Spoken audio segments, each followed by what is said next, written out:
le principal obstacle au bonheur, c'est nos propres pensées. C'est pas quelque chose d'extérieur à soi. Le bonheur pour moi, c'est la liberté. Pour moi, c'est très simple en fait, le bonheur. C'est juste être. Bienvenue sur le podcast C'est quoi le bonheur pour vous ? Je m'appelle Julien Perron, je suis le réalisateur du film C'est quoi le bonheur pour vous ? Pendant plus de 4 ans, je suis parti à travers le monde pour interviewer 1500 personnes autour de cette question fondamentale.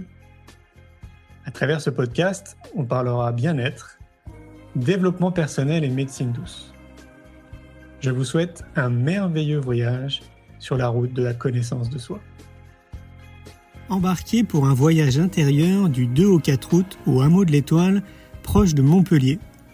Après le succès du premier congrès C'est quoi le bonheur pour vous, nous vous proposons de prolonger l'expérience avec ce week-end immersif inédit. Dans un cadre magique, venez vivre 2 jours hors du temps pour prendre soin de vous. Une expérience immersive unique, guidée par David Tan, Alexandre Antonienko et moi-même. Durant ce week-end, vous serez plongé dans un programme soigneusement conçu pour vous aider à explorer les différentes facettes de vous-même. Le corps, le cœur et l'esprit. Que vous soyez en quête de sens, de transformation ou simplement curieux de découvrir ce que la vie a à vous offrir, que vous soyez seul, en famille ou entre amis, rejoignez-nous pour ce week-end inédit qui promet d'être une expérience inoubliable. Rendez-vous sur le site c'estquoilebonheur.fr pour rejoindre l'aventure. À très vite les amis. Aujourd'hui, j'ai le plaisir de recevoir Marie et Benoît. Marie et Benoît sont coachs, conférenciers et auteurs. Leur premier livre, Le couple inspirant, sort le 6 juin prochain aux éditions Erol. Ils créent depuis 3 ans des aventures immersives pour les duos et couples qui souhaitent grandir ensemble en créant leurs propres règles du jeu. Leur vision du couple et de la relation 1 + 1 = 11. Une relation où chacun prend sa pleine place pour créer un 11 qui décuple l'impact individuel des 1. Marie et Benoît ont à cœur de permettre à chaque couple de créer son aventure unique où chacun s'enrichit de l'autre pour co-créer sans compromis. Je vous souhaite une belle écoute. Hello, salut Julien. Vous allez bien ? Bah écoute, Pleine forme. pleine forme, ouais, au frais et en même temps envie de chaleur humaine, donc ça va bien se passer. Ok. Pourquoi vous êtes où ? Pourquoi si froid que ça ? Nous, c'est vrai qu'on est itinérants maintenant depuis bientôt 3 ans, donc là actuellement on est vers les montagnes, mais c'est vrai que depuis le début de l'année, on a pas mal bougé. Ouais. Parce qu'on a enchaîné la Colombie pendant 6 semaines pour commencer l'écriture du 2e livre. On a enchaîné avec une immersion au Maroc et puis une immersion du côté de Nîmes. Et là, on est venu se poser du côté de Megève, le massif des Aravis. Ouais. Ok, donc ce qui explique un peu le froid. Ok. Exactement. Donc voilà, C'est ça. c'est pas la chaleur colombienne qui nous a donné froid. Et tout ça avant de prendre la direction justement du hameau de l'Étoile pour mi-avril. Et c'est vrai que c'est un lieu magnifique. Donc je pense que ça va être une très belle expérience pour cet été, pour ce week-end. Donc effectivement, tous ceux qui veulent visiter le hameau de l'Étoile et profiter d'un week-end, à mon avis, en plus avec ton énergie, Julien, je pense que c'est une très très bonne idée d'y aller, quoi. Merci. Vous dites ça, c'est pas par hasard, parce que vous étiez aussi au congrès C'est quoi le bonheur pour vous ? Exactement. On a pu profiter de l'énergie de ce séminaire. C'était vraiment top, vraiment ce congrès. Un grand merci de l'avoir organisé. Ça nous a vraiment permis de voir qu'il y a des choses qui bougent et c'est top. Merci à toi. Oui, c'est toujours inspirant de voir des modèles comme ça. C'est ce que je partageais sur l'occasion de faire ce live avec toi. Ce qui nous touche, c'est vraiment de voir des modèles aussi qui se créent, de comment on rassemble, on fédère autour de l'évolution des consciences, autour de faire bouger, de faire grandir, évoluer. Et c'est vrai que c'est ce qu'on avait beaucoup apprécié sur le format justement à Arcachon dans le congrès. Ouais, c'était trop bien. On va rentrer dans le vif du sujet parce que vous allez voir, 1 heure, ça passe très vite. Je vais vous laisser vous présenter pour les gens déjà qui ne vous connaissent pas, qu'on comprenne qui vous êtes. Donc, Marie et Benoît, donc moi, je suis un ex-cadre dirigeant qui, après un burn-out et demi, a eu la chance de pouvoir faire un revirement de carrière qui s'est opéré sur un élan d'inspiration autour du coaching, parce que finalement, moi, j'avais à l'époque 150 personnes en management, en gestion et 13 managers. Et la seule chose qui m'intéressait en fait dans la direction que j'avais, c'était de coacher mes managers. Donc à ce moment-là, j'ai fait un revirement juste avant de tomber une deuxième fois en burn-out. Et je me suis formé donc auprès de David Laroche sur le coaching. Et je suis parti en coaching maintenant depuis 5 ans. Et c'est ça qui m'anime de travailler sur comment trouver sa place, comment trouver sa contribution, son impact. C'est ce qui me permet de modéliser globalement comment fonctionnent les gens, quoi. Et c'est vrai que de mon côté, donc moi je suis originaire du parcours pareil de la voie royale. C'est vrai que j'avais fait tout un parcours autour du commerce, autour du monde du vin aussi, avec voilà, en ayant beaucoup voyagé à travers le monde dans un univers voilà, du commerce, du marketing. Et c'est vrai que comme pour beaucoup d'entre nous, il y a des événements dans la vie qui amènent de la réflexion sur la place aussi qu'on a envie de prendre et ce qui est vraiment important. Et c'est vrai que moi, ça m'a amené en fait à beaucoup me passionner pour le rapport au corps, pour ce lien finalement entre ces pensées qui, moi, dans mon histoire, ont pris beaucoup de place et pareil, m'ont amené dans des chemins, voilà, des chemins parfois douloureux. Et en même temps, comment remettre de la place dans le corps, dans ce qu'on ressent, ce qui est vraiment en fait ce qui me passionne aujourd'hui. Et donc, je me suis formée donc, en sophrologie, en hypnose. J'ai eu un cabinet voilà, pendant plusieurs années.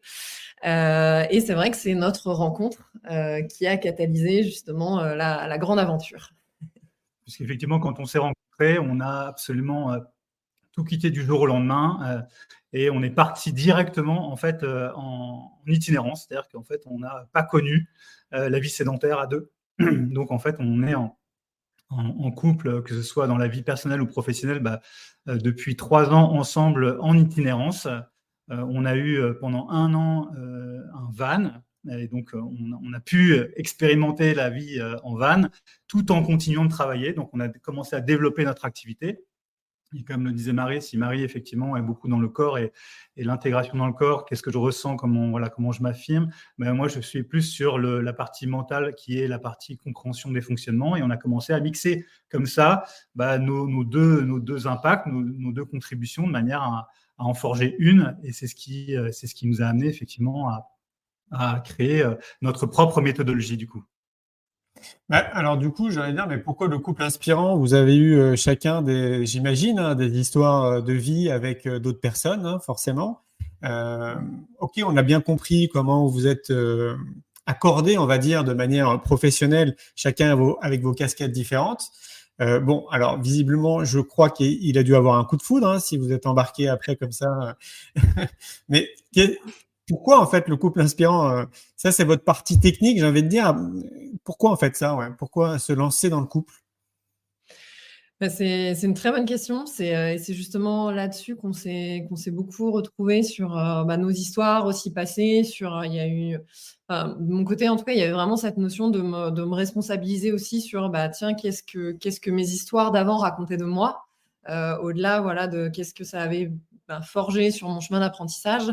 Et c'est vrai que quand on s'est rencontrés, il y avait vraiment cette envie de dire ok, c'est quoi la grande aventure en fait, si on ose être complètement soi chacun de nous, jusqu'où ça peut aller, qu'est-ce que ça peut créer? Et c'est vraiment là-dessus en fait qu'on s'est rencontrés.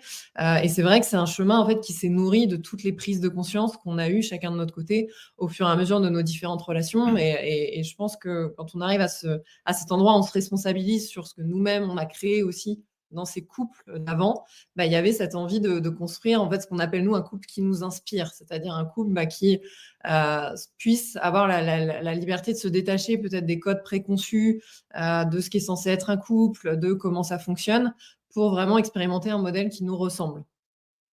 Ce qui amène effectivement à une vraie prise de responsabilité, comme disait Marie, c'est-à-dire que c'est facile effectivement d'éventuellement d'accuser les précédentes relations et les précédents partenaires.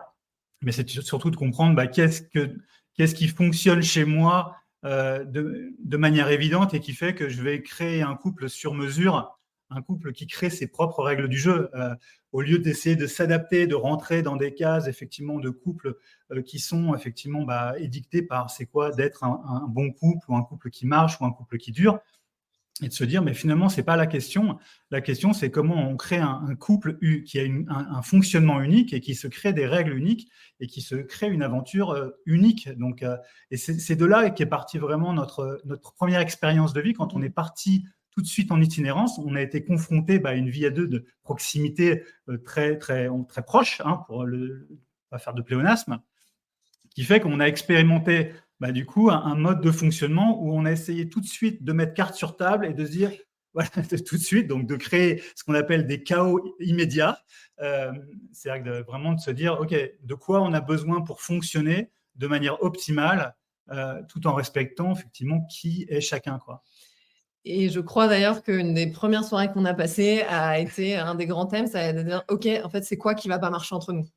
Voilà. Et on s'en a tout posé de dire, grâce à l'histoire en fait de ce qu'on avait vécu et de ce qu'on avait chacun, voilà, de ce qu'on avait chacun apporté dans nos relations d'avant, de se dire, OK, en fait, qu'est-ce qui va pas marcher? Sur quoi est-ce que je vais finir par te saouler?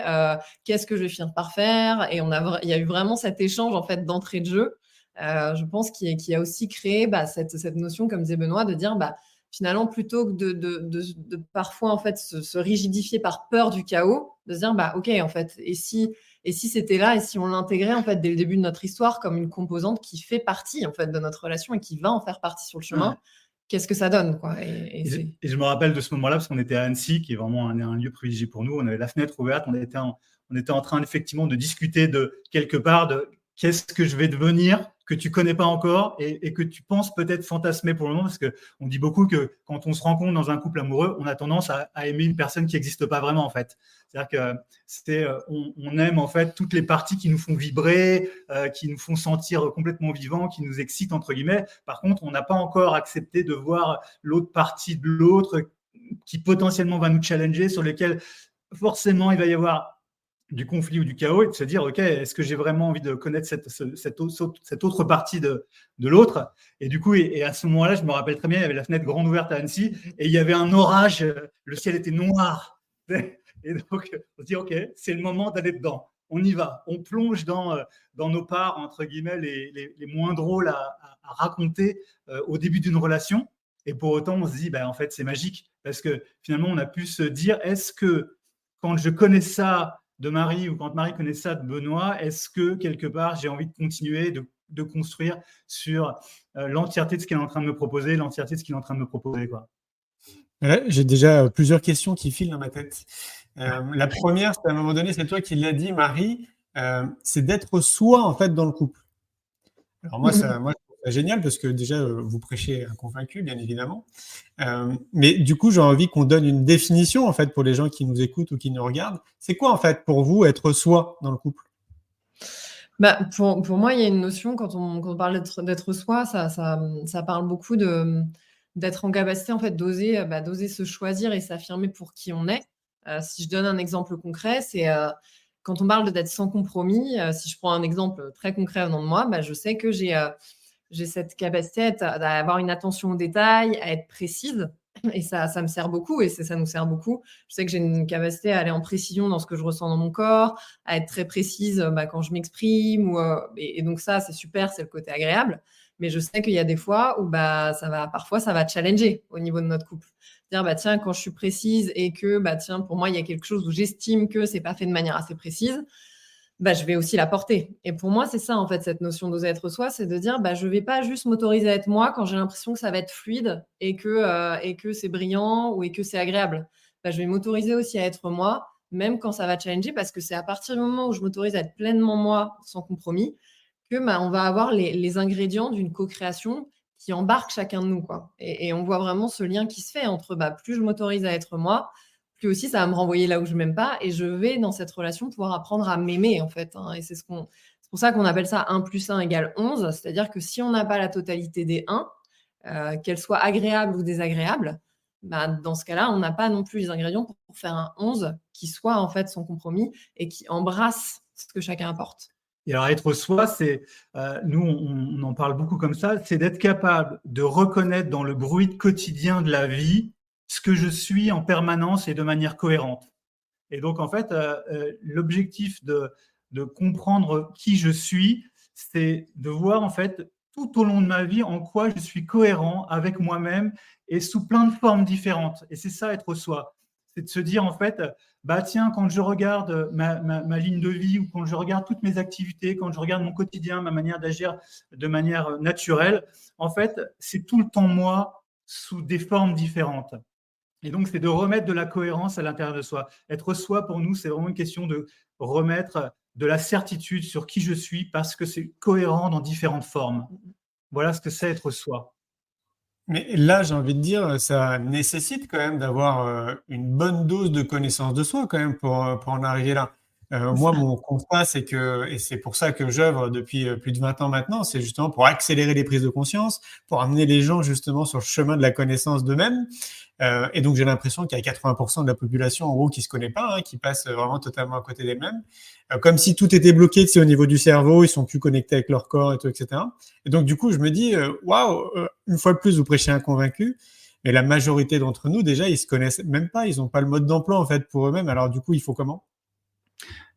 En fait, c'est pour ça que, tu vois, dans la méthodologie qui est apportée qui est destinée au couple, en fait, on passe toute une partie de l'accompagnement à travailler sur l'individu pour justement développer en fait les cognitions dans le cortex préfrontal qui permet justement l'observation de soi et la métaposition.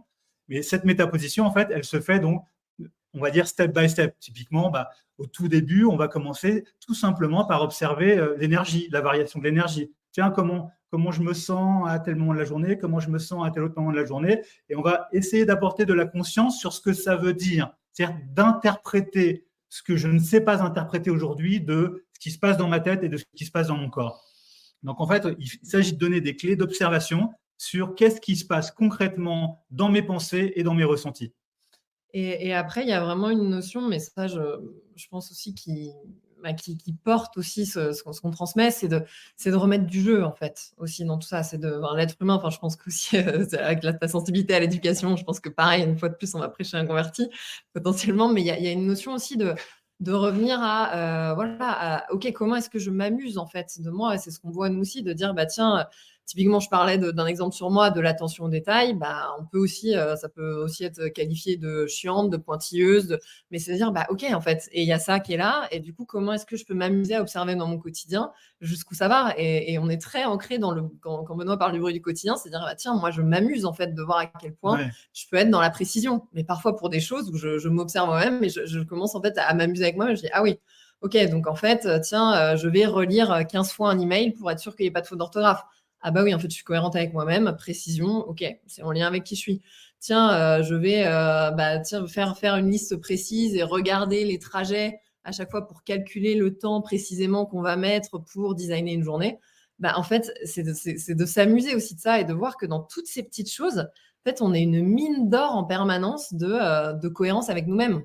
Et donc finalement, ça commence par là, en fait, de redévelopper dans les choses du quotidien quelle est ma manière unique, mais même parfois on parle souvent de cuisiner ou d'aller faire les courses ou de revenir à des choses. Et je pense qu'il y a vraiment une clé là-dessus de se dire que la connaissance de soi, c'est pas, oui, ça peut être pour certaines personnes qui aiment beaucoup l'exhaustivité, la stimulation intellectuelle, aller lire des livres ou aller en profondeur, mais même pour quelqu'un en fait qui a envie de quelque chose de tout terrain, qui soit ancré dans le quotidien, et je pense qu'il y a vraiment besoin de ça aujourd'hui, de se dire en fait, c'est partout. On est en permanence un livre ouvert de ce qui est important pour nous.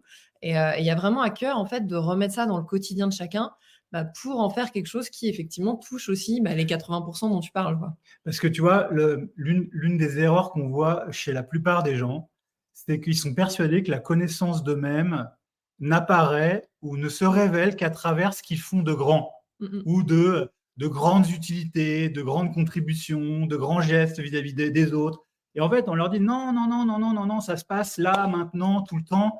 Et en fait, on va descendre de ce que tu crois être en fait le niveau que tu dois atteindre pour être utile ou d'avoir une vraie contribution, un vrai impact. Mais non, mais en fait, tu en as partout, tout le temps, en fait, dans ta vie du quotidien. Et ça fait énormément de bien parce que du coup, on dépressurise le fait que, en fait, être utile, avoir quelque chose à apporter, ça n'est que dans les grandes choses, en fait. Et ça, c'est chouette parce que du coup, ça remet dans ma vie, quand je m'interface à n'importe qui, je suis déjà utile et selon mes propres codes. Et ça fait un bien fou, quoi. Oui, bien sûr. En fait, ce que vous amenez, c'est peut-être, moi, ce que je dis très souvent, d'amener les gens que vous accompagnez à se positionner un peu comme un chercheur pour eux-mêmes. Oui. Et d'autant plus qu'on a une phrase qui nous tient beaucoup à cœur, qui est « tout ne parle que de nous ». C'est-à-dire que Vraiment, tout, quoi. C'est-à-dire que quand quelqu'un t'agace, ça parle de toi. Quand tu admires quelqu'un, ça parle de toi. Quand tu es en train de t'exprimer, tu ne fais que parler avec ce qui est important pour toi. Ne serait-ce que de commencer à observer les mots qu'on utilise. On utilise chacun des mots qui ne sont pas les mêmes que les autres. Et ces mots, en fait, il y a vraiment un pont inconscient avec notre monde intérieur. Regarde, tu vois par le geste de Marie que la précision est importante, tu vois. Et qu'il n'y a pas Tu ça vois, encore. Tu vois, regarde, on voit, tu vois, on pourrait déjà faire un parallèle, c'est assez drôle, quoi. Ouais. Et donc, d'ailleurs, ça donne un petit côté où, à un moment donné, les gens s'amusent de constater un peu en rigolant. D'ailleurs, dans le couple, c'est très rigolo de les voir tout d'un coup commencer. Tu sais, souvent, on dit, ils commencent à se redécouvrir. Ah, tiens, je te vois à nouveau, en fait. Parce qu'il y a quelque chose où j'apprends selon la manière dont tu agis, la manière dont tu vis, je commence à avoir les clés pour tout voir de toi, en fait. Et du coup, je commence à comprendre, en fait, chacune de tes réactions, En fait, je comprends pourquoi tu fais ça. Ouais. Tiens, qu'est-ce qui fait que, en fait, tu vas dans un niveau, ah bah oui, en fait, c'est toi. Ok. Ah, ok. Donc, t'es cohérente avec toi-même. Ok. Donc, toi, t'apportes ça. Ouais. Donc, oui. Pardon. Oui, et là encore, j'ai l'impression que ça nous met dans une position, j'ai l'impression qui n'est pas le cas en fait pour la globalité, c'est déjà un minimum quand on est en couple de s'intéresser à l'autre, mais vraiment de s'intéresser à l'autre tel qu'il est, comme vous êtes en train de le souligner, en fait, dans ses fonctions, en fait, de ce qu'il est, en fait, dans son être profond, quoi. Et là, j'ai vraiment l'impression qu'il n'y a pas beaucoup de personnes, tu sais, qui font cet exercice quelque part de tous les jours, d'essayer de comprendre l'univers de l'autre, en fait, tout simplement. Et ouais, c'est exactement ça en fait. Et je pense qu'il y a vraiment quelque chose aussi d'apporter en fait où cet exercice-là, parfois, nous, ce qu'on peut voir, c'est que parfois, il est corrélé avec ah, mais du coup, si je vais me poser des questions sur mon couple, c'est qu'il va pas bien ou c'est qu'il y a un problème ou alors ça paraît comme quelque chose de laborieux. Et c'est très intéressant ce que tu disais sur la notion de se positionner comme un chercheur. Il y a des personnes que ça va énormément stimuler. Tiens, typiquement, si ce qui me nourrit, si ce que j'apporte est autour de la stimulation intellectuelle, de l'exhaustivité, de la profondeur, d'analyser, je vais adorer le mode chercheur. Ce qui est intéressant aujourd'hui, c'est de commencer à dire, à aussi l'aborder d'une manière qui n'est pas forcément autour de tiens, régler un problème ou chercher, mais de dire comment on peut en faire un jeu. Comment on peut en faire une surface qui nous amène plus vers nos ambitions.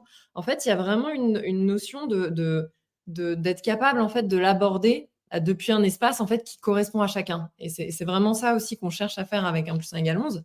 C'est de se dire bah tiens, et si finalement s'observer et se poser des questions sur soi et en couple n'était pas réservé que à des gens soit qui veulent prendre soin l'un de l'autre, se guérir, voilà, mieux se comprendre, mais de dire ben non, en fait, ça peut être une surface de jeu, une surface de progression à deux et individuelle aussi. Donc, c'est vraiment d'embrasser cette dimension-là qui est aussi très en aller vers, de dire bah, allez-y, parce que ben, souvent ce qu'on dit, c'est que nous, on sait que sur ces surfaces, que je parlais de ma précision, parce que Benoît est plutôt 20-80, et aujourd'hui, nous, mais on le voit là où au début, effectivement, ça s'entrechoquait beaucoup.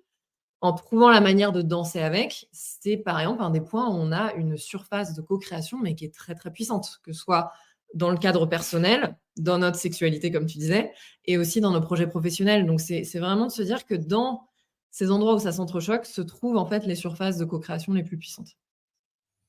Mais là, du coup, en filigrane, vous laissez sous-entendre, mais à un moment donné, d'ailleurs, même moi, je l'ai dit avant de commencer le live, comme quoi, tu sais, on a une idée très préconçue et conditionnée de ce qu'est le couple.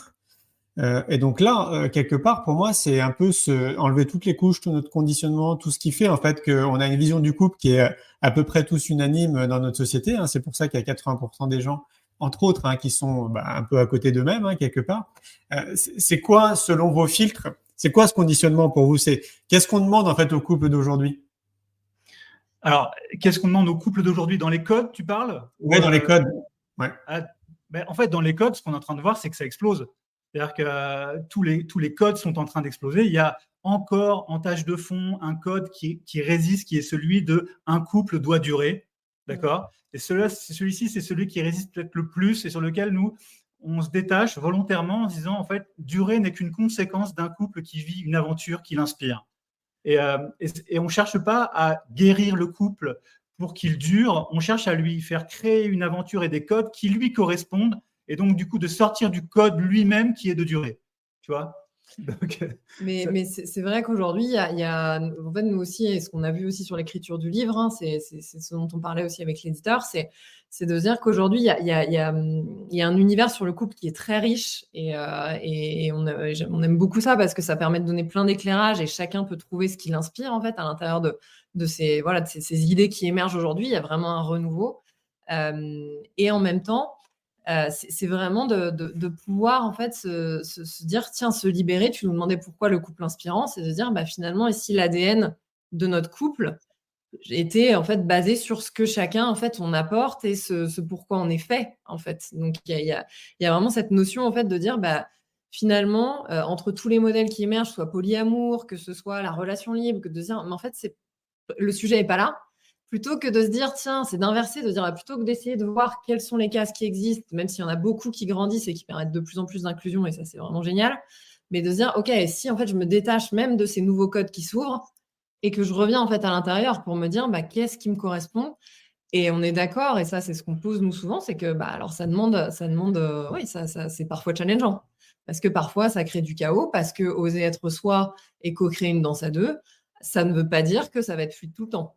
Et ça demande d'ailleurs de développer le charisme individuel en premier pour justement permettre de résister au code de manière à ce que ce charisme et ce leadership, en fait, à être soi-même et à créer quelque chose qui est lui-même charismatique et inspirant, permettent d'être suffisamment solide pour pouvoir se créer une aventure en résistant à des codes externes, quoi. Ça nécessite beaucoup Pardon, excuse-moi. Ça nécessite beaucoup de souplesse d'esprit aussi. En fait, c'est vraiment une notion de s'entraîner, en fait. C'est pour ça dont je parlais de jeu, de surface de co-création, de danse, parce que c'est comme quand on apprend à danser, faire une danse de couple. Évidemment qu'au début, on fait quelques pas. Évidemment qu'au début, se synchroniser, c'est pas évident. Mais qu'au fur et à mesure de la pratique, on gagne, en fait. On gagne en agilité. Donc c'est vraiment ça aussi, c'est de rentrer finalement dans une danse où on se responsabilise chacun sur le fait de OK, mais moi je vais apporter qui je suis sans compromis, toi aussi, et le seul prérequis c'est de vouloir grandir ensemble finalement. Donc en fait, s'adapter, c'est peut-être pas le bon terme. Tu vois, parce que on retombe sinon, si tu veux, dans le piège de, on va dire, se réajuster en permanence. Tu vois, c'est-à-dire que c'est plutôt que de l'adaptabilité, parce que sinon on pourrait raisonner, si tu veux, le petit travers de ça veut dire qu'à un moment donné, je vais faire un compromis qui ne me correspond pas à l'adaptation. Alors c'est plutôt, on va adapter le modèle à nous plutôt que de nous adapter au modèle. Donc en fait, en permanence, on réajuste nos modèles de vie dans les différents domaines de vie, que ce soit, tu parlais de la sexualité, de la vie professionnelle, de notre rapport à la famille. À chaque fois, en fait, on va se reposer la question de qu'est-ce qui nous correspond d'être dans ces écosystèmes par rapport à qui l'on est. Qui fait que c'est pas nous qui nous adaptons, en fait, on adapte comment on va évoluer dans un écosystème plutôt que de nous adapter de manière à ce que finalement, on vive sans compromis et nous, on trouve que c'est beaucoup plus attractif, c'est beaucoup plus inspirant des gens, un couple qui font exactement ce qui est bon pour eux, que ça plaise ou non, et que du coup, en fait, tu aies envie ou pas de les côtoyer, mais au moins que tu saches exactement qui ils sont. Et justement, pour éviter l'adaptation, parce que l'adaptation, en général, c'est pour des gens qui ont tendance à ne pas avoir confiance en eux, tendance à s'adapter à des écosystèmes à droite à gauche, et du coup, tu ne sais pas trop qui ils sont, quoi. Et eux-mêmes, en fait. Et c'est ça le souci, c'est qu'après, on se retrouve, nous, avec des personnes aussi qui arrivent, qui disent, alors, attends, je suis une personne dans ma famille, je suis une personne dans mon couple. On retrouve aussi beaucoup ce truc de, ah non, mais une question qu'on nous pose souvent, c'est, mais du coup, vous voyagez, vous vivez ensemble, vous travaillez, mais comment vous faites pour vos espaces de respiration? Et elle est intéressante, en fait. Ça veut dire que la suggestion derrière, ça veut dire que donc, si j'ai besoin d'un espace de respiration, c'est vrai que je ne respire pas quand je suis avec toi, donc que je ne suis pas complètement moi-même et qu'il faut que je me crée un espace. Et j'ai envie de dire, ça n'empêche pas s'il y a des personnes qui découvrent qu'il y a plein de manières de fonctionner différemment. Mais nous, en fait, l'ambition, c'est de dire qu'il y ait autant de modèles de couple qu'il y a de couples qui se créent, en fait. C'est vraiment ça. Je suis d'accord, mais du coup, moi, j'ai même envie de revenir à la source. C'est-à-dire à la base, quand on commence à se mettre ensemble, donc quand un couple en fait commence à se former. De mon observation, là encore, j'ai un sentiment que les gens se mettent ensemble en grande partie quand même de manière sociétale, parce qu'il y a un gros conditionnement. J'ai pas l'impression qu'ils se mettent ensemble, j'allais dire, et entre guillemets, pour les bonnes raisons. Parce que justement, il y a un manque de connaissance de soi, tu sais. Et quand tu observes et que tu vois la plupart des couples, tu vois en fait que c'est des palliatifs, que l'un ou l'autre vient combler quelque chose que l'autre n'a pas, etc., etc. Et donc, du coup, moi, j'aimerais qu'on revienne au tout début. C'est-à-dire que dans mon idéal, les personnes, un couple, peu importe ce que c'est, homme-homme, femme-femme, homme-femme, etc., devraient se rencontrer à un moment donné dans leur vie et essayer de vivre une histoire ensemble, sous condition, je leur mets entre guillemets, déjà de bien se connaître, bien évidemment, et d'avoir bien identifié ce qui leur plaît, ce qui leur plaît pas, enfin qui ils sont en fait, tout simplement, quoi. Est-ce que vous êtes d'accord avec ça? Je sais pas si c'est très clair ce que je dis. En fait, là-dedans, moi, ce qui est intéressant, c'est que j'aime bien sortir de la dualité, de dire, tiens, ou du séquentiel. En fait, c'est vraiment de se dire que finalement, je peux très bien avoir de la connaissance de moi par moi-même de manière individuelle, mais finalement, je peux aussi, c'est aussi quelque chose d'une surface d'exploration qui est géniale à vivre en couple. De dire que tiens, c'est pas parce que je me suis mis en couple et que j'étais à un moment de ma vie où je me posais pas forcément ces questions de mieux me connaître, qu'à un moment, en fait, c'est pas quelque chose qui s'invite et que même si que chaque relation, en fait, et nous, c'est pour ça qu'on parle de couple au sens large, dans chaque relation, j'ai des miroirs, en fait, qui m'amènent à me connaître, à me découvrir, quoi. Donc ça, c'est sûr que c'est quelque chose qui est nous, qu'on tend, en fait, à développer, et justement qu'on essaye de rendre de plus en plus accessible. Et je pense que c'est là-dessus aussi qu'on se rejoint. Et pour revenir sur la manière dont on s'est connecté et qu'on amène effectivement les couples qui ont besoin de grandir ensemble et de se faire grandir. On dit beaucoup, en fait, un couple, c'est fait pour challenger l'autre et grandir individuellement ensemble. Et c'est vrai que l'erreur qu'on fait au début, c'est de ne pas chercher, comme on le disait au début, quand on s'est mis ensemble à explorer un peu les parts qui sont pas plaisantes, c'est drôle parce qu'on pourrait presque se dire, tiens, est-ce que c'est pas de la préparation à la rencontre? De se dire, avant de se dire qu'on veut vraiment être ensemble, il faudrait presque faire ce travail de, ok, est-ce que tu es prêt ou est-ce que tu es prête à accepter les parts de moi qui sont un peu moins drôles? Qui vont avec ce que j'apporte. Oui. C'est-à-dire que y a ça que tu vas aimer, mais ça vient avec ça.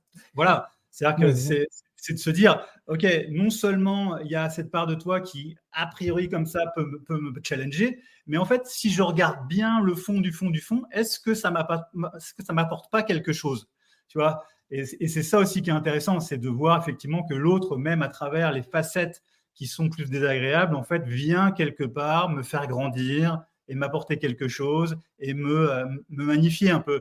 Et c'est voir le couple comme un espace où effectivement, c'est un espace de soutien et de challenge, d'accord? On se soutient, on se challenge, on se soutient et se challenge, et c'est ça qui fait grandir, en fait.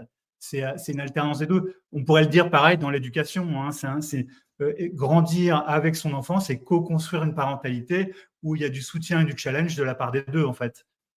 Donc, justement, j'allais dire, c'est une bonne transition là de parler d'éducation parce que pour continuer un peu dans mon raisonnement de conditionnement, tu sais, tel qu'en fait, la majorité des gens perçoivent en fait la vie à travers plein de prismes.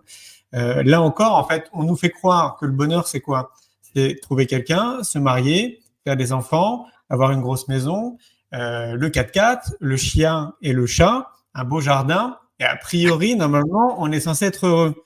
Et on voit bien en fait que c'est pas, enfin voilà, quand on s'intéresse à tout ça, j'ai envie de dire qu'on s'intéresse un petit peu à nous et qu'on essaie de voir les choses vraiment à travers notre propre prisme, on voit bien en fait que c'est alors oui, quelque part, on va peut-être être heureux, mais c'est assez éphémère et c'est très conditionné. Et pourtant, tout le monde est sur ces rails-là et tout le monde va dans cette direction. Donc du coup, je me dis, peut-être que dès l'éducation, il faudrait apporter, tu sais, cette liberté, en fait. Non, en fait, on est 8 milliards d'individus, donc probablement, il y a, pour diviser par 2, 4 milliards de couples différents. En fait, nous, on aborde souvent le côté, ce qu'on appelle fractal, en fait, des choses. C'est pareil quand on dit par exemple 1 + 1 = 11, où on parle de couple, on a tendance, nous, à beaucoup le voir et que, tiens, c'est moi avec une relation à l'extérieur, mais en fait, ça commence à l'intérieur. C'est-à-dire que c'est comme si à l'intérieur, nous, on le rencontre beaucoup. Ça veut dire que, tiens, j'apporte quelque chose autour de la stabilité, mais de l'efficacité. Il faut dire qu'à l'intérieur, en fait, déjà, en fait, de mieux se connaître et de co-créer, en fait, avec ça intérieurement, c'est déjà une première partie. Et finalement, on voit qu'on vit à l'extérieur ce qui se passe à l'intérieur. Donc, finalement, plus j'arrive à me connaître, plus j'arrive à co-créer à partir de qui je suis, même si parfois, même à l'intérieur, j'ai l'impression que c'est opposé. Tiens, je comprends pas, j'ai l'impression d'être introverti, mais extraverti. Donc, il y a vraiment tout un apprentissage là-dessus qui passe effectivement par le fait de poser des mots.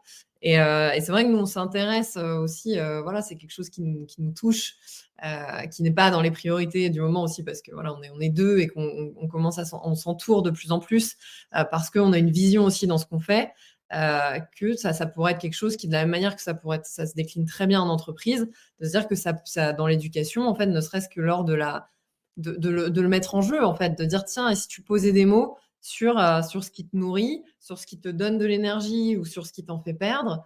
Et on pourrait même imaginer, en fait, lors de l'orientation, L'orientation, ouais. à la fin, en fait, de se dire, OK, peut-être qu'au lieu d'avoir ce réflexe, de dire c'est quoi les cases et dans laquelle je vais me mettre, dire OK, en fait, si je repars de moi, c'est quoi, en fait, que j'apporte, en fait? Qu'est-ce qui me donne de l'énergie? Et une fois de plus, de repartir de soi, mais ça demande de pouvoir poser ces mots, en fait. Et ça, c'est capital. Et j'imagine, enfin, je sais pas comment toi, tu le vois en plus dans l'univers de l'éducation, qu'il y a beaucoup de choses à faire à cet endroit-là. Et c'est comme ça que, par exemple, moi, j'ai fonctionné donc avec mes filles qui sont plus grandes, où effectivement, depuis déjà une dizaine d'années, je les ai fait travailler sur effectivement leurs fondamentaux, de manière à ce qu'elles puissent mettre une boussole interne en place qui leur permet effectivement régulièrement de se reposer la question, est-ce que ce que je fais me correspond? Et ça me permet de raconter la petite histoire où pendant le Covid, j'ai ma plus jeune qui s'est interrogée elle-même de ce qui était important pour elle et a fait une redirection d'études de manière franche et massive où elle s'est dit en fait c'est pas l'économie qui m'intéresse, je veux absolument faire de la décoration florale, je veux d'abord me former à être fleuriste. Et aujourd'hui elle est à 22 ans, elle est déjà décoratrice florale et fleuriste dans un grand magasin parisien et donc elle est super heureuse parce qu'elle a sa boussole interne qui est en place et qu'elle s'écoute régulièrement et qu'elle se repositionne régulièrement et qu'elle va chercher des compétences régulièrement qui viennent compléter ce qui est important pour elle par sa boussole interne, quoi. Oui, c'est tout le savoir-être et la connaissance de soi que je prône et qui, dans mon monde idéal, devrait être intégré dans le système social le plus tôt possible, en fait, que ce soit sur les bancs de l'éducation nationale, mais aussi au sein du foyer. Enfin, c'est un vrai projet sociétal. Bon, la bonne nouvelle, mais on va pas s'attarder là-dessus, c'est que ça va dans la bonne direction. Donc, rassurons-nous. Le fait d'être en contact avec les institutions, avec les gens aussi qui travaillent tout autour, moi, je vois que tout le monde a pris cette direction. Maintenant, on est en France, donc on met toujours très, très longtemps, c'est pour pas dire au moins 25 ans avant de faire changer les choses. Donc, il faut être très patient. Mais bon, la direction est bonne. J'aimerais revenir aussi sur un autre sujet. Alors, c'est toujours pareil, en fait, c'est lié aussi à notre conditionnement, parce que dans le couple, quand on pense couple, on pense aussi sexualité. Et là encore, je trouve qu'il y a vraiment mais tellement de couches, en fait, à enlever aussi autour de la sexualité, qui est tellement, pardon? Qui sont encore plus épaisses. Mais oui, mais complètement. Mais oui, et donc j'aimerais bien qu'on en parle parce que je trouve que, alors encore plus maintenant, alors moi je vais faire boomer, hein, je suis né en 78, donc moi à l'époque il n'y avait pas YouPorn. Je trouve que YouPorn est venu mais tout flinguer en fait autour de la sexualité, et donc je trouve qu'il faut vraiment redéfinir les cartes en fait quelque part, quoi. Peut-être que ce serait intéressant qu'on en parle. Mais exactement, quoi. Et c'est vrai que nous, d'ailleurs, c'est un domaine où on aime beaucoup explorer aussi pour nous deux, parce qu'on a de se dire, tiens, comment est-ce que on apprend à co-créer en fait à cet endroit-là. Et effectivement, en fait, c'est vrai que quand on parle de conditionnement, il y a quelque chose qui me parle parce qu'effectivement, il y a des influences et clairement, inconsciemment, on est baigné, voilà, que ce soit culturellement, il y a énormément de choses qui se passent autour. Mais l'invitation, c'est aussi de se responsabiliser. Parce que parfois, ce serait facile de dire oui, mais on nous conditionne, oui, mais dire ok, mais en fait, finalement, ça demande aussi du courage de se dire, parce que si on est autant à rester dans les conditionnements, c'est que ça apporte aussi quelque chose. Donc là, l'idée, c'est de dire, tiens, finalement, est-ce qu'on a le courage d'avoir ces discussions-là? De tiens, qu'est-ce qui me plaît, qu'est-ce qui ne me plaît pas? Est-ce qu'on a le courage aussi de commencer à explorer pour élargir les horizons?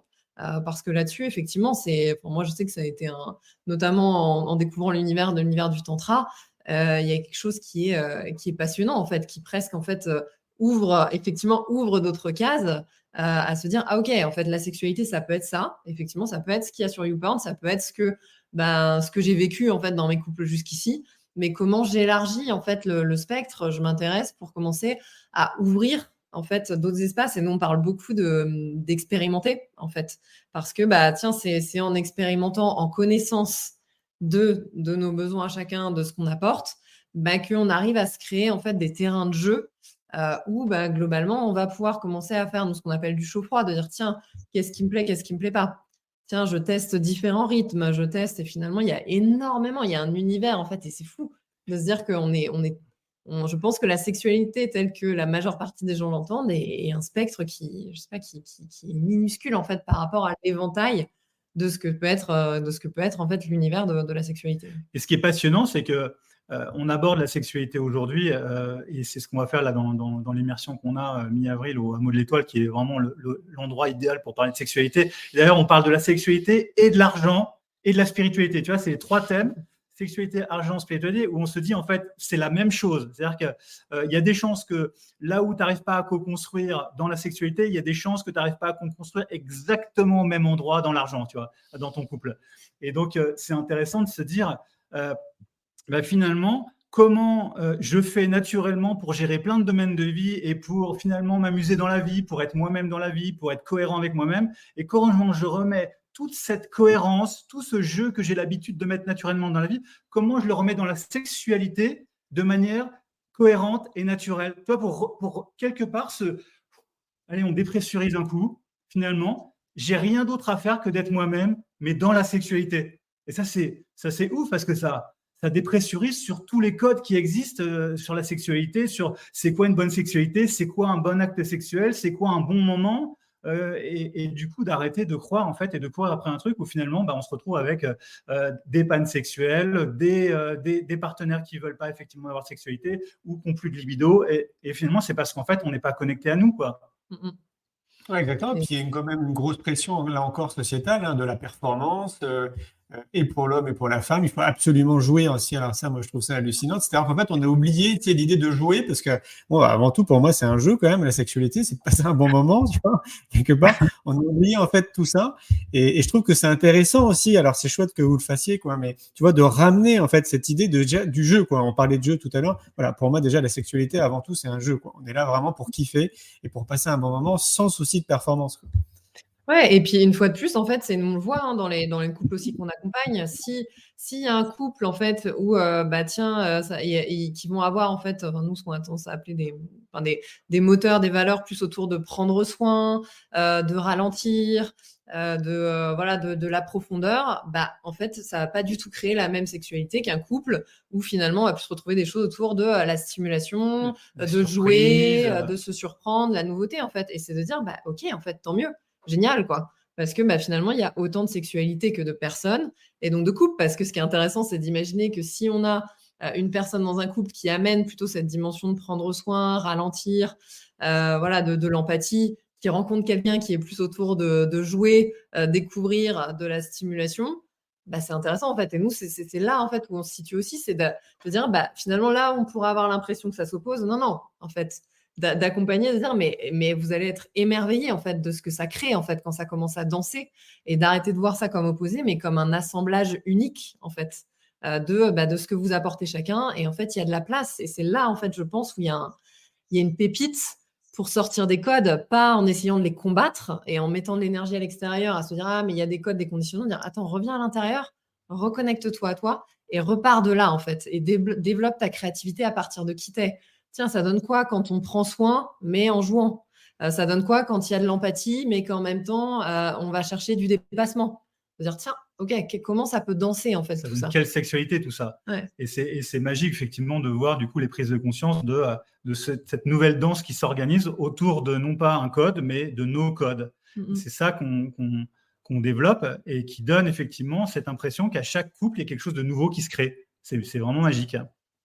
Ouais, j'imagine. Du coup, ça me fait penser à une autre dimension qui est à peu près similaire. Vous l'avez peut-être vécu déjà de manière parallèle chacun de votre côté. Vous savez, quand on commence à s'intéresser à soi, à cheminer vers soi, comme on dit, assez rapidement, en fonction des individus, notre environnement change. C'est-à-dire, je parle du lien, je parle des gens qui nous entourent. Ça peut être nos potes, ça peut être la famille, ça peut être... Bon, voilà, en fait, parce qu'il y a un décalage, tu sais, qui se crée. Donc, si vous hochez la tête, c'est que vous comprenez ce que je dis.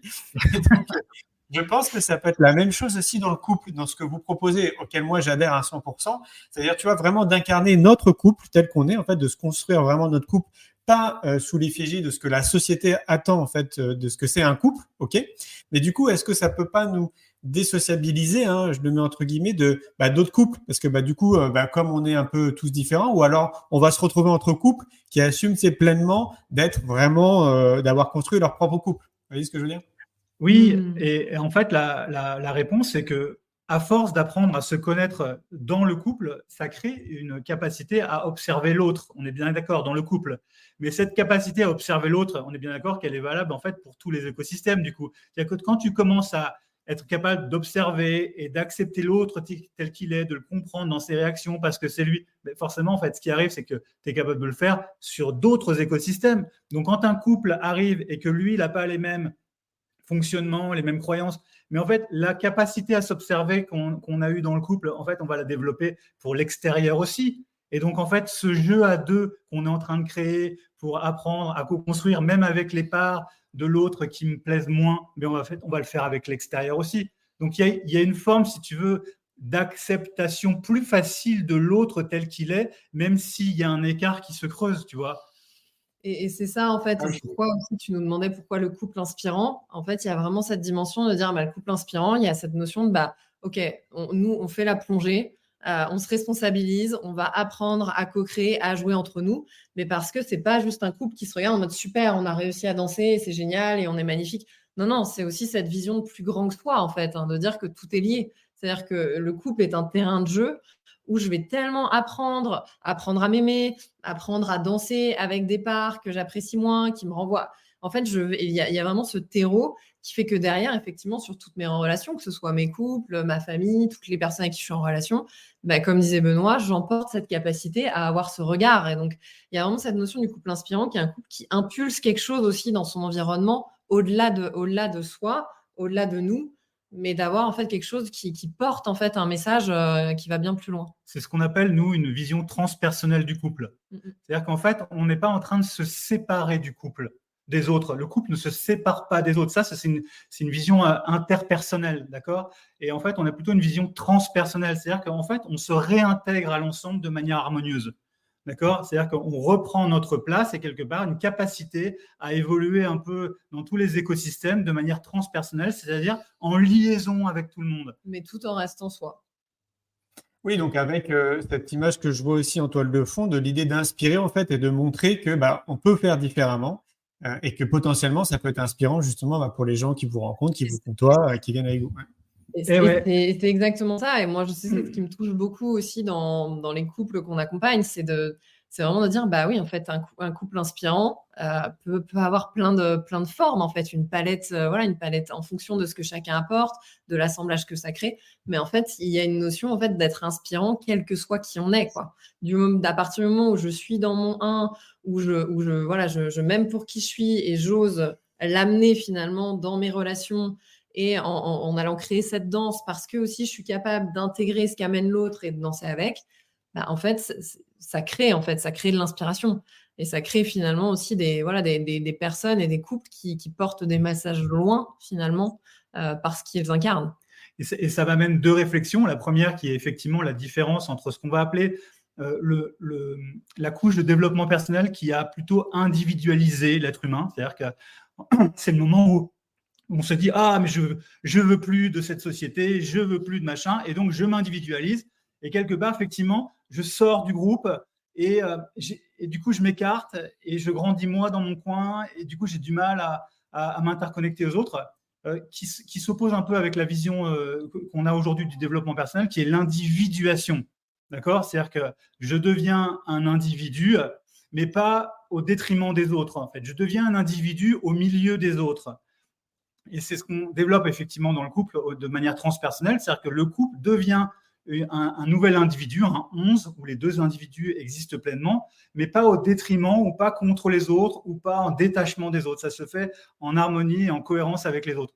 Maintenant, la deuxième réflexion que j'apporte, c'est que, évidemment, comme tout charisme, tout leadership, ça ne plaît pas forcément à tout le monde. Et ça, il ne faut pas tomber dans l'illusion que ça plaise non plus à tout le monde. Donc, qu'il y ait un couple d'amis qui, en fait, n'apprécie pas ce qu'on devient et ce soit plus possible de co-construire, c'est possible aussi. Tu vois, on ne va pas tomber dans le côté un peu béni oui et gentil d'un monde où tout le monde s'aime. Tu vois, Mais ce qui est intéressant, c'est que souvent, ça va amener le côté de « Tiens, vous avez changé ». Et c'est fou, en fait, de voir que finalement, c'est bah oui, finalement, je suis devenue moi-même. Et c'est vrai que c'est pour ça qu'on parle souvent de responsabilité. C'est parce que effectivement que un cheminement de connaissance de soi, mais je pense que tu as certainement dû l'expérimenter aussi, n'est pas un long fleuve tranquille. Et que parfois, ça amène du challenge, ça amène du chaos, que ça fait bouger. De toute façon, nous sommes tous dans des écosystèmes. Donc, si moi, je bouge dans mon écosystème, ça fait bouger tout le reste. Donc, Et le seul truc qui, pour nous, est un ingrédient d'ailleurs hyper important, que ce soit dans les couples ou avec des écosystèmes, etc., ce qui va être l'ingrédient principal de réussite, c'est est-ce qu'on veut grandir ensemble. Ça, c'est le seul truc qui compte. Parce que dans des couples, si tu veux, des partenaires qui évoluent à des vitesses différentes, ça existe.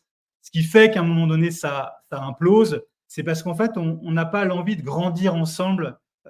Et à ce moment-là, il y a quelque chose de mais est-ce que tu veux pas aller vers ça? Est-ce que tu veux pas aller vers ça?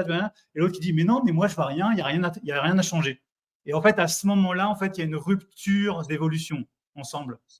Et c'est là, en fait, que ça fonctionne plus. Et c'est pareil avec l'extérieur. Du coup, quand tu me poses la question, du coup, est-ce qu'avec des couples où on a grandi, machin, est-ce qu'on veut faire grandir notre relation d'amitié de couple à couple? On a envie de la faire grandir ensemble. Et là, ça peut fonctionner. Oui, c'est clair. Alors après, force est de constater, comme vous le dites, on n'est pas dans le monde des bisounours. Et comme justement, il y a un décalage qui se crée. Enfin, c'est une réalité, c'est comme ça. Moi, je pourrais pas le dire autrement. Il y a forcément notre entourage, il change de toute façon.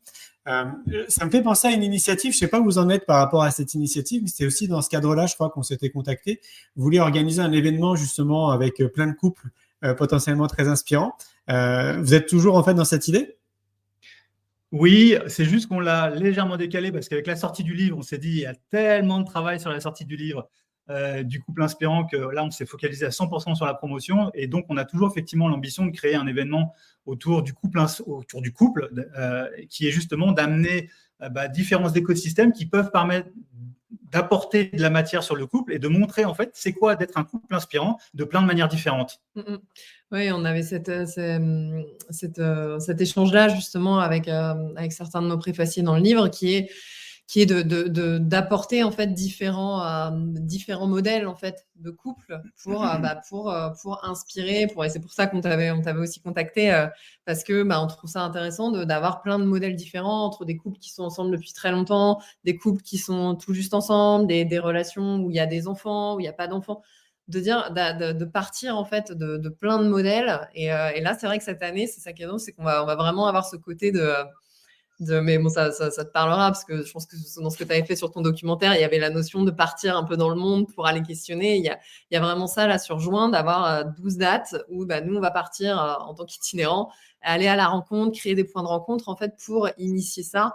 Et c'est vrai que derrière, pour avoir redistribué cette énergie autour d'un format qui se rapproche d'ailleurs plus de ce que tu as pu faire dans le congrès. Et je pense que c'est aussi pour ça que ça nous inspirait beaucoup de venir voir, de s'inspirer aussi de comment est-ce que toi, tu arrives à fédérer différentes personnes et à créer en fait un événement où il y a une notion d'être le liant, mais en même temps en laissant une pleine place finalement à différents modèles, différents intervenants pour créer un mouvement en fait finalement. Et dans cet événement, effectivement, comme dans la méthodologie, de laisser aussi une grande part à la découverte de l'individu, en fait, de qui est l'autre, en fait. Qui est l'autre? Tu sais, on aime bien dans Avatar, je ne sais pas si tu te rappelles, que tu as vu Avatar, à un moment donné, à la fin, avec Ewa, en fait, tu sais, il y a les fils qui se touchent et elle dit « Ah, je te vois, en fait. » Et en fait, il y a quelque chose où je te vois à travers, en fait, cette simple enveloppe et je te vois entièrement, en fait. Et ça, c'est vraiment le premier travail qu'on voudrait transmettre, en fait. Comment est-ce que je vais apprendre à te voir tel que tu es, quoi. C'était magnifique. On a hâte d'y être à cet événement, du coup, là. Écoute, il faudra que tu nous donnes tes disponibilités pour venir. Non, c'est intéressant de savoir comment ça résonne aussi pour toi, justement, sur cet échange par rapport à ta propre histoire, à ta propre vision du couple aussi. Oui, c'est ce que je vous avais dit quand on avait évoqué cette possibilité, que moi je trouvais ça intéressant parce que, et c'est aussi pour ça qu'on fait ce live aujourd'hui, c'est que pour moi c'est fondamental de remettre les choses en perspective, et donc beaucoup de choses, notamment d'avoir un vrai esprit critique sur un certain nombre de choses dans notre vie. Et le couple, pour moi, ça en fait partie. Et je trouve ça très inspirant, pour le coup, de montrer justement qu'il y a des couples qui potentiellement peuvent être inspirants dans la vie qu'ils se sont créés, parce que bien évidemment, ils sont créés une vie qui leur correspond, dans laquelle ils sont tous les deux très épanouis et très heureux, qu'ils aient des enfants ou pas. Et je pense que oui, ça peut être inspirant en fait pour les autres, pas forcément de faire la même chose, mais juste de montrer qu'en fait, il y a des gens qui font différemment et qui s'éclatent et qui le vivent très bien et que c'est potentiellement inspirant. Voilà. Moi, c'est tout ce que je fais en fait depuis une vingtaine d'années, c'est, tu vois, semer des graines en gros. Vous êtes des jardiniers quelque part, vous aussi. C'est ça. Comme on dit, on sème des graines, on ne sait pas comment le jardin va pousser, mais on aime bien dire, c'est marrant parce qu'on utilisait cette métaphore-là, que pendant toute cette tournée, en fait, on va fleurir le chemin. Donc, on aime beaucoup ça et du coup, on est très excités, très enthousiasmés par cette tournée autour du livre qui va créer plein de points de rencontre. Parce qu'on a envie, de susciter l'envie d'avoir cette découverte individuelle et à deux, de créer quelque chose où, sincèrement, on pense qu'il y a un nouveau paradigme à mettre en place sur le couple, un endroit où on grandisse ensemble, on se sente bien, tu sais. Comme disait Marie, il y a est-ce qu'on a besoin de souffler à l'intérieur du couple? Et tant qu'on en a besoin, c'est que dans le couple, il y a quand même quelque chose qui ne va pas. Ça ne veut pas dire qu'il ne faut pas créer des moments seuls en dehors du couple, mais tant qu'on se dit que j'ai besoin de souffler, c'est quand même qu'il y a quand même quelque chose à réinventer. Et ça veut dire que cet espace n'est pas suffisamment cocon et ambitieux pour créer un endroit où on se sente bien. Tu vois, pourquoi est-ce qu'il y a des codes en fait dans la société? Parce que les codes rassurent. Les codes permettent de mettre dans une case parce que c'est comme ça que le cerveau a créé en fait une identité de groupe. Et finalement, nous ce qu'on dit, c'est que le nouveau paradigme, c'est de se créer une identité à l'intérieur pour être bien à l'intérieur. Nous, on n'a pas de maison parce que finalement, la maison, elle est à l'intérieur, tu vois. Et c'est comme ça en fait qu'on envisage les choses, quoi. Donc de recréer dans chaque couple, dans chaque individu, une maison dans laquelle on se sent bien, quoi. Ouais, magnifique. Je vois que le temps passe très vite. Et il y a Gaëlle qui nous demande comment on fait pour vous contacter parce qu'elle aimerait bien être accompagnée par vous. Merci déjà Gaëlle. Donc pour ça, mais je pense que tu l'avais partagé, donc on a tu peux nous retrouver sur notre compte Instagram et après sur notre site internet, donc qui a le même titre que le titre du livre qui va sortir le 6 juin chez Erol, donc lecoupleinspirant.com. Donc, tout est sous le nom du couple inspirant, que ce soit le compte Instagram, le site internet, le livre. Comme ça vous facilite les moyens de nous contacter. Et sur le site, vous avez toutes les dates de la tournée. Donc, ça peut être intéressant. On adore rencontrer, en fait. Déjà se rencontrer, on adore le présentiel. Donc, sur les dates de juin et après sur des ateliers d'une journée qu'on propose sur la deuxième partie de l'année. Et okay. On a créé pour ceux qui ont envie de s'amuser déjà à commencer à se découvrir, un test.